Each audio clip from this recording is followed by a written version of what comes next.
Well, good morning. It's another fine day in Montana. These skies happen to be above the Bear Paw battlefield in northern Montana up by Chinook. My friend Randy and I have been up here, drove up here this morning from Helena, and it's mid-afternoon. It's the anniversary, September 30th, of the battle that started on the 30th and ended on the 4th. I have with me Randy, who's been spending a lot of time familiarizing himself with the Nez Perce, their 1,300-mile trek from the Wallowa Valley through Montana to up here, where it's 40 miles short of the Canadian border, and Sitting Bull, where he was hoping to get refuge. He had 2 columns of cavalry after him, General Howard, General Miles, and they caught up with them here. Miles did first. And Randy's going to talk about this battle from what we can see. We'll try to use our resources here to convey what happened. Yeah, John, here we are at this beautiful battlefield. Look at this surrounding countryside here. And the Nez Perce were almost to Canada, which was their goal. They were 40 miles away here. And they thought they were safe. They thought that General Howard was 2 suns, 2 days behind them, which they knew he was. But they didn't know that Howard had telegraphed Colonel Miles over in Fort Keogh near Miles City and said, get over here fast. We're not catching up to them. You've got to get through here and cut them off before they can get to Canada. And so Miles raced his men. They marched until 11 o'clock at night. They made about 33 miles a day, and he got here on September 30th. And he dispatched his troops on the left and right wings, facing north. The left wing was to cut off the horses and the ponies of the Nez Perce, break them away from their ponies. The right wing was to come around and secure the high ground around their village on this side, so on the east side. And it was a terrible battle, and when the cavalry came and charged on this side, for example, the first day, most of the fighting was on the first day, September 30th. There was 5 inches of snow out here. The first day, there were 33 cavalry killed right here in this area where I'm standing right now on the east side. And the battle went on like that. It stopped for a while. After the first day, they decided to have kind of a siege. Miles decided to do a siege. And that lasted until October 5th, when the final surrender took place of the Nez Perce.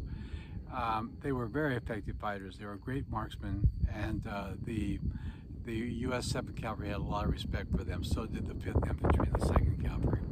They were all out here.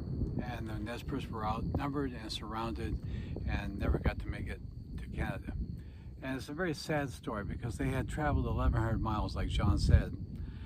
They were almost to Canada, and they didn't make it. And they went to Oklahoma and Kansas on reservations down there. For 7 years they were down there. I think the lessons for me on this story is that, you know, the Nez Perce were friendly over in Idaho and Wyoming, Idaho and Washington and Oregon.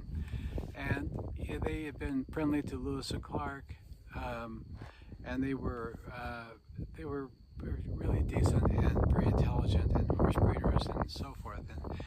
And we decided we had to push them because of settlement coming in, civilization, settlements. 14,000 white settlers came in between 1850 and 1866. And they were outnumbered, 4,000 Nez Perce in that area where Chief Joseph was, to that number of 14,000 settlers.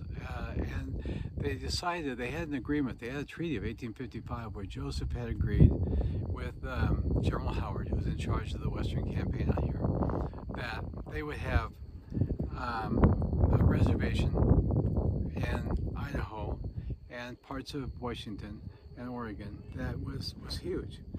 And I think, John, what did they say, 90,000 acres or something like that, where they have room to hunt and they wouldn't be encroached upon.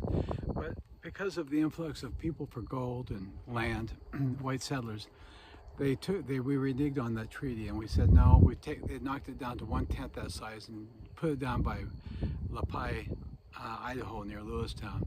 So they were crowded into it, and they were not able to do their traditional hunting and so forth. And so some of them, about a third of them, decided they were not going to abide by the new treaty and they felt like that they were being abused, which they were.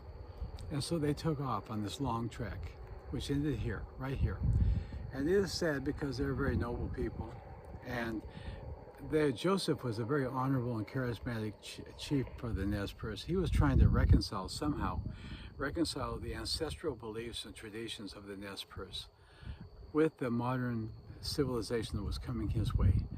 And he really tried, but he was always advocating peace and trying to protect his people on this long trek. And that's why he gave up here at the end. He said, I'm worried about my children. They're out here in the fields. They're freezing. They're dying out here in the cold hills. There's 5 inches of snow out here and freezing temperatures. And so that's why he gave in rather than continue the fight.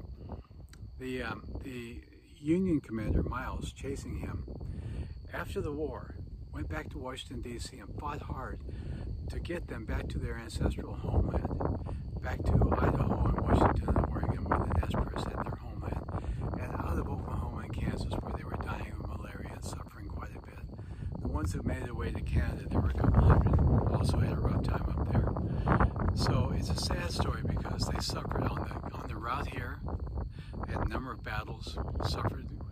A lot of the women and children were killed in the war. And Miles went back and fought to get them back, and finally did get them back, but it took 6 years. But he was trying all along. He was their adversary, the guy that they surrendered to here. And so, you know, pretty decent guy. And so I've been going through, I'm researching at the Montana Military Museum in Helena at Fort Harrison, and going through all of the records of all the soldiers, all the officers, and all the enlisted men, which Kermit Edmonds put together there. And it's really fascinating reading their diaries after the war when they were in old soldiers' homes and pensioned off and applying for pensions, and how they had remorse too. They had remorse for what had happened out here. They sort of, the policy of firing into the teepees with initial volleys and so forth. And Gibbon said it the best. Gibbon said at the end, he said, if we just had, he said, wars are so costly, especially the Nez Perce War, terribly costly. If we had just tried a little bit more concessions, you know, we might have been able to come to a peace. And Yellow Wolf, the Nez Perce, who was involved in those negotiations, said later in his beautiful writings that, you know, if they just given Joseph a little more time to get his band together, his tribe together, and get over to Lapai and get settled, if they'd been a little more flexible rather than trying to push them immediately, we wouldn't have had this killing going on between the white settlers and the Nez Perce over there. So I think there's a lesson here. There's also a lesson about the rules of war and engagement and code of behavior to try to not be too brutal with your enemy. I mean, we faced this. John and I walked the Battle of the Bulge, and we faced a situation up in Malmedy where the Germans had killed 100 American soldiers, shot them down in cold blood, and they had killed a number more in the early, more than that in the early part of the battle. And there were people in the U.S. Army who said, we're going to do the same to them. We're going to kill all the SS, or we're going to kill all the Germans, not take any prisoners. But Patton and the others, Eisenhower, wouldn't stand for it. There was some abuses, but not many, because we realized you have to have standards of behavior, and you don't want to be too warlike, really. And so I think that's another lesson. The last lesson is migrations. You know, these terrible migrations that was happening with the U.S. Manifest Destiny and all the people going west for gold and land and trapping and so forth. There should have been a way to accommodate migrations. And the same with the Nez Perce migrations. There should have been a way to figure out a better solution than a war, which was so bloody. Anyway, John, those are some of my initial impressions from this. It's a very sad situation for both sides. And it's sad to read the writings of Yellow Wolf and read the writings of Joseph, who was very articulate and became a friend of Miles in Washington, D.C. after the war. Went and visited him twice there. And Miles fought like crazy to get his tribe sent back from Oklahoma to Idaho, which finally happened. So I think that it's a sad story. Okay, we're standing where Chief Joseph's brother was killed, right here. Yeah, at the north end of the gully where they were all down.